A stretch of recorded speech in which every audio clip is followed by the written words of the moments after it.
Together, growing in faith, changing communities.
Namhlanje thandazami ngifisa ukuba sibuke ivangeli likaLukas isahluko seshumi nanhlanu. Sibukana uJesu kusondela kuyena abathelisi nezoni. Uma uLukas ekhuluma ngabathelisi nezoni, siyakhumbula laba esenza nabo ivangeli likaLukas. IBhayibheli sithi kuba uJesu mesondezwa kuyena abathelisi nezoni, kusuke kusondezwa labo abadayisa ngomzimba kanye nezoni. Uma uLukas ethi kusondela abadayisa ngomzimba, laba babizwa ngeenhlamba zonke bazohlanganyela noJesu bazodla naye. Kukhona abantu abanenkinga babembona uJesu ehamba nalabantu. Bayibuza ukuba uMtaka Maria angahlala kanjani nabantu abangenaso isimilo. Bayibuza ukuba uMtaka Maria angahlala kanjani nabantu abathukwa ngeinhlamba zonke. Bayibuza uMtaka Maria angahlala kanjani nalabantu uma naye uqobo lwakhe engasebenzelani nabo. Kodwa uJesu usinikeza impendulo ejiyileyo uma siyibuka kahle le ndaba. Indaba yokuqala uJesu asinika yona, usinikeza ubaba onezinsizwa ezimbili. Eyokuqala insizwa iya kubaba ithi, baba nginikeze ongokwami.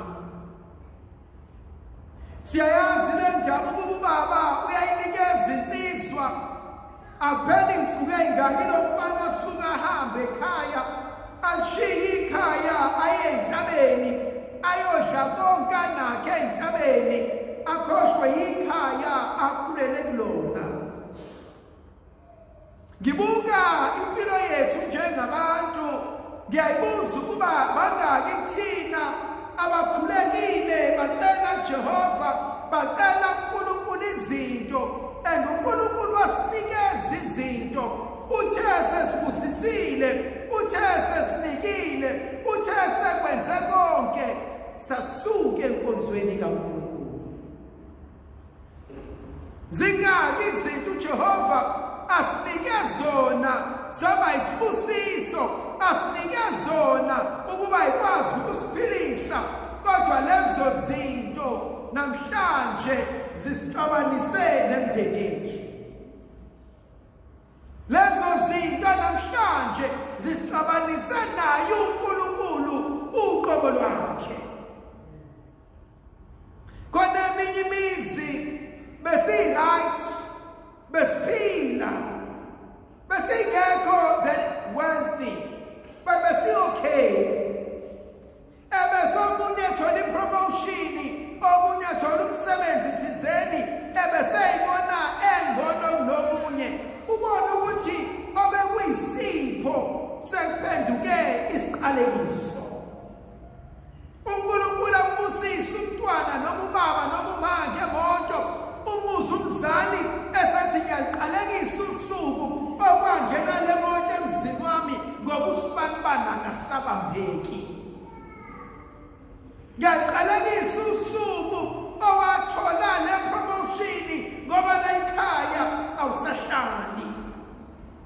Ngiyayithi kwesinye isikhathi, Nkosi nakho engikucelayo kuwena, kodwa uma lokho engikucelayo kuzongisusa kuwena, kuzongilimaza nobudlelwane bami bukulimaze, ngicela unganginiki kona. Lensizwa ithole kufunayo maqedane besiyasuka ekhaya.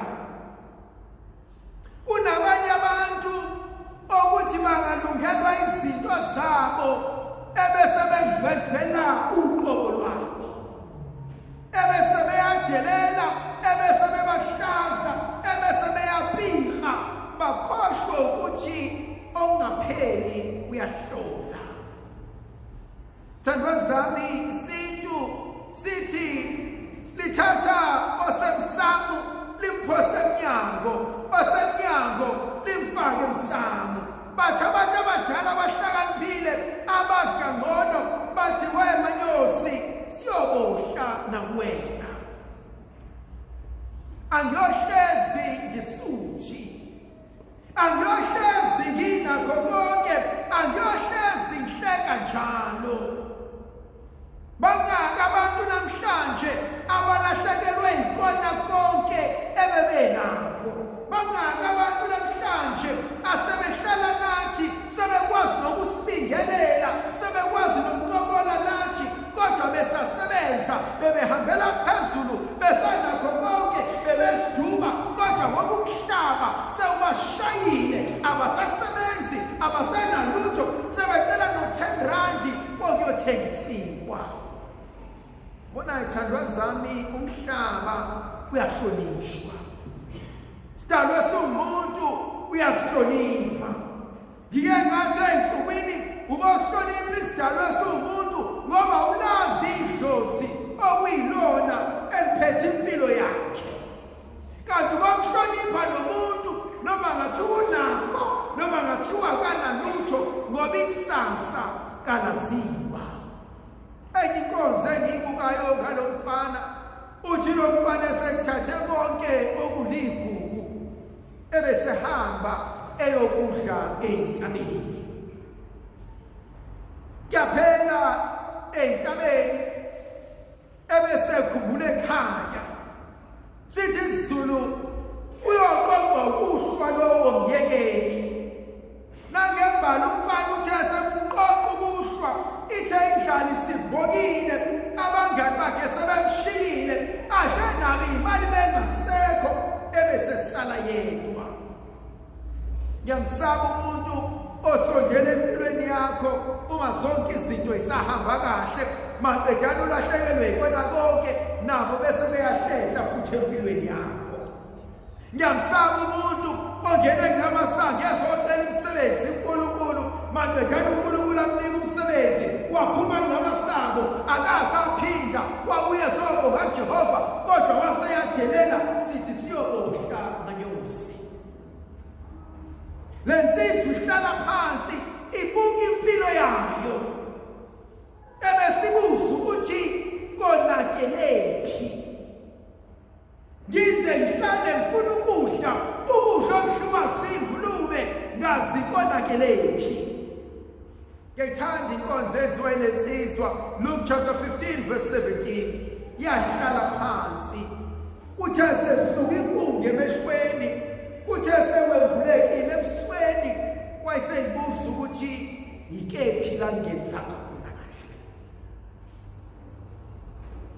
Abanye bethu besinakho konke, salahlekelwa yikona konke ngoba sithe sesibusisiwe ngakho konke sakhohlwa yikhaya. Hlezi ngisho ithandwa zami, uNkulunkulu usipha konke, uNkulunkulu usinikeza konke, kodwa abanye bethu siswela inkonzo yokuyobonga.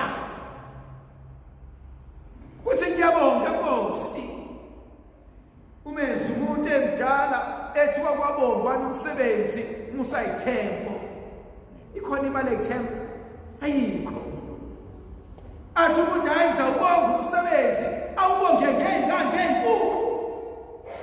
Ekunika omngaka uJehova, wena uzobonga ngento engelutho. Uthi akudle bani, uyeke bani. Ngiyayithanda into eyenziwa yilo mfana. Lo mfana ngiyabusuka ngebaba.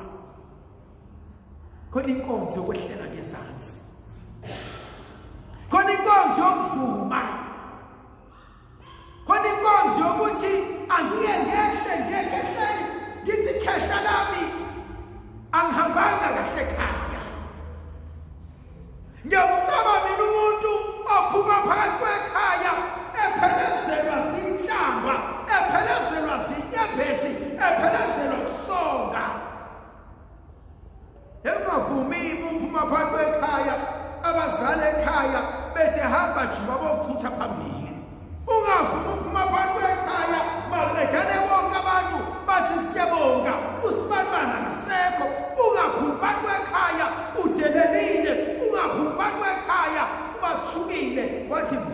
nento yakho. Angikaze ngibone umuntu ophume phakathi kwekhaya noma oshiye endaweni edelelile eqhubeke ephumelela.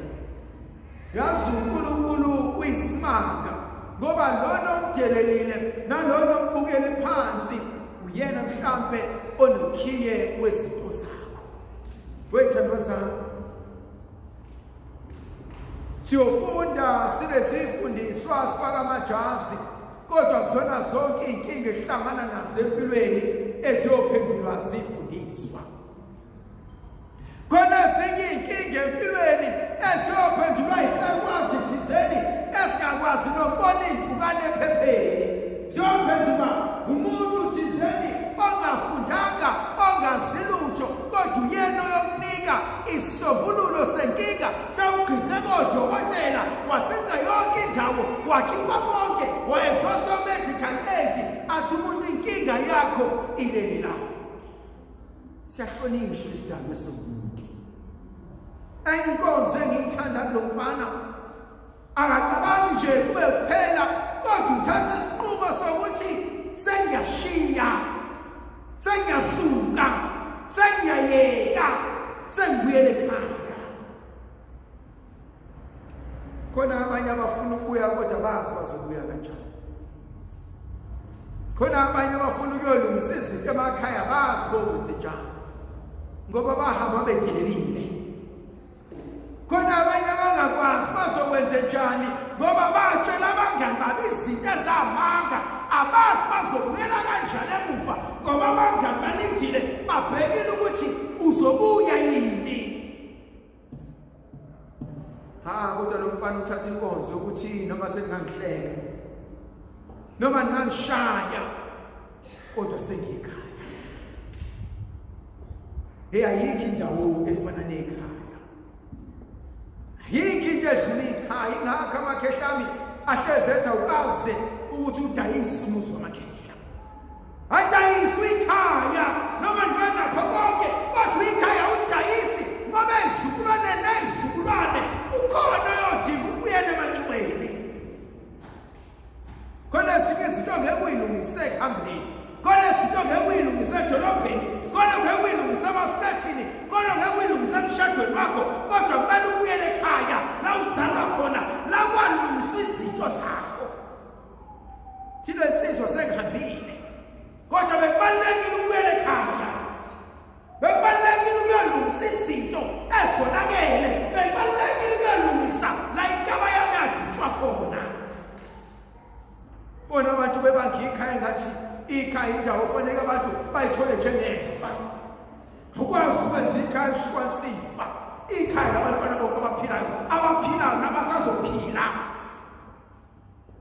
Thina insizwa kubuyela ekhaya manje. Sizwe kaNkulunkulu yasukuma lensizwa maqedane yabuyele emuva. Isibayibuyele emuva nanti ikhehla senilindile. Ngithanda lokuhlabelela inhliziyo yami mawuhlakaniphe. Athi zihaqile izitha zakho, athi zivukela wena, athi kodwa ngikuthandaze ungayeki. Ngoba khona abantu abalindile. Khona indaba eyilindile ukuthi usibani uzobuya nini. Khona ishawa ngasendleleni kube khona isho senzabuza kanti ubuyela nini ekhaya wena. Khona ezinye izinto engadingi ukwenza umsebenzi. Khona ezinye izinto engadingi ukuyoshonelwa. Khona ezinye iy'gula siba nazo ngoba kuyabuzwa ekhaya kanti usibani bani washonaphi. Akwazi ukuphela inyanga ungasayi ekhaya. Awukwazi ukuyophunguka eThekwini. Awukwazi ukuyiganisa. Khona abanye bethu abantwana bethu abakwazi ukwazi amakhaya. Bakwazi ukuya kagogo, bakwazi ukuya kakhulu. Ngoba sibi izimpi zethu zabazali bethu ngabantwana bethu. uNkulunkulu abeshaya ngoba uNkulunkulu yokushaya abantwana bakho. Angalapheki umntwana azalashwe ngokungena egcekeni maqedane umntwana qubule akhulume aqedane umntwana ayixoxe indaba athi ngafika ekhaya kwangona mama. Bethi sibuyele emuva ngoba khona oyilindile. Bethi ikhehla maliphakama ngabe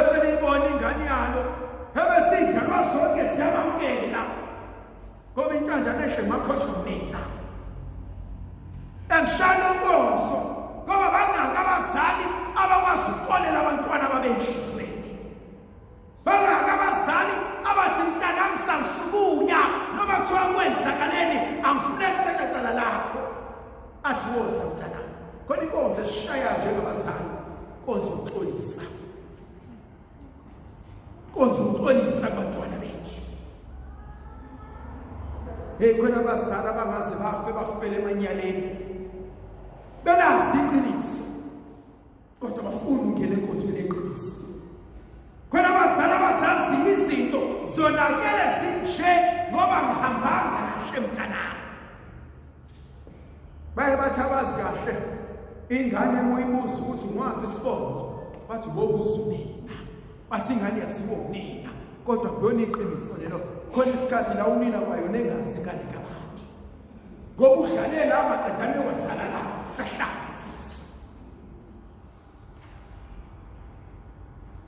Khona ezinye izinto zethu ezishayile ngoba hlulwe inkonzo eyodwa ukuthi angihambanga kahle. Ngenzanga kahle. Hlulwe inkonzo eyodwa ukuthatha umntanami ngithi mntanami ngikhulumanga kahle nakuseni. Ngeqisile. Swengacasuka kakhulu. Kodwa iyobe ethuleza, iyobe encombe, iyobe ekagesa. Yaxolisa. Hlephuka phi? Banobona basemxolisile. Yike hlephukayo mina njengomzali. Angithinta lenkonzo. Babu yaphuma yobheka indodana yakhe endala ethi uyanqaba ukubuyela endlini. Indodana endala ithi angikwazi ukubuyela endlini. Bayambuza ukuthi indaba ungangena endlini athi angikwazi ukuhlala nomfowethu. Ngoba umfowethu wahamba wayodla imali athi wadla imali nonojingwa athi mina ngahlala ekhaya ngambheka uma egula senihambile noshada ngambheka ubaba egula nisemadolobheni ngalibheka leli khaya ngakhulisa iy'ngane zenu naningekho ngiyamazi umuntu osele ekhaya enza umsebenzi macedana bebhitha athi nganikhulisa iy'ngane zenu athi ngikhokhelena ngiyangofunda ngoba mangifundisela nina. Kubuhlungu ukuhlala ekhaya kanti awusafuni ukuhlala ekhaya. Kubuhlungu kwenza izinto ekhaya kanti awusafuni ukuzenza. Kubuhlungu ukurenovate umuzi kanti enhliziyweni yakho uyabopha. Kubuhlungu kwenza isebenzi esihawu kanti enhliziyweni yakho uyabala. Kube kwakuyintombi ekagoge eyothi intombi ekagoge angisakufuni kwakona lokho athi hlala nakho athi ngcono ngidla uphuthu lwami lemfino.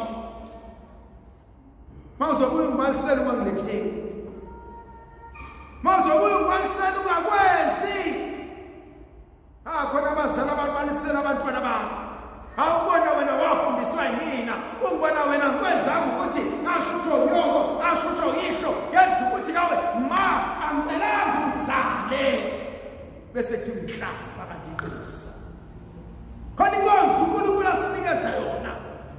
Kuhlungu indaba yalo mfana. Ngoba lo mfana uhlala endlini, ubaba utshela uhleli nendodana, uyitshela ukuthi ngijabule indodana, uyitshela ukuthi konke nginakho kungokwami kanti indodana ibona njengesigqila. Bangaka abantwana bethu esisihleli nabo konke kumnandi kanti enhlizweni zabo bayasibophela. Wena uyitshela njengomzali ukuthi osibani bahephi. Yozuzwe ngomakhelwane ukuthi awusibani nakamfuni usibani uma nakho wena wenza ukuthi. Kuhlungu kwesinye isikhathi ukuba umzali wabantwana abangazalelwa uNkulunkulu. Into ebuhlungu njengokubuka iy'ngane zakho ecabana zizodwa ifuna ukubulalana. Ayikho into ebuhlungu njengokubuka iy'ngane zakho engasahambelana. Ayikho into ebuhlungu njengokuba abantwana bakho bakhulise kahle ngendlela kodwa mosubabuka ubusa abantu abambonakalaphi. Ngoba kuyona indlela enganifundisa yona le. Ngikhulisanga nje. Athi ubaba lo mfana ndodana ngicela ubuye ungene ekhaya. Ngiyasaba igama elishiwo umfana. Athi umfana ngisoze ngabuye ekhaya usibani nekhona. Thatha zethu abanye bethu bofa bafele ecabeni ngoba sinenkonzo yophakama. Ndlovukazi yezulu abenathi sibusiso sivikele isikhanyiselo. Uyise nendodana nomoya ongcwele. Amen.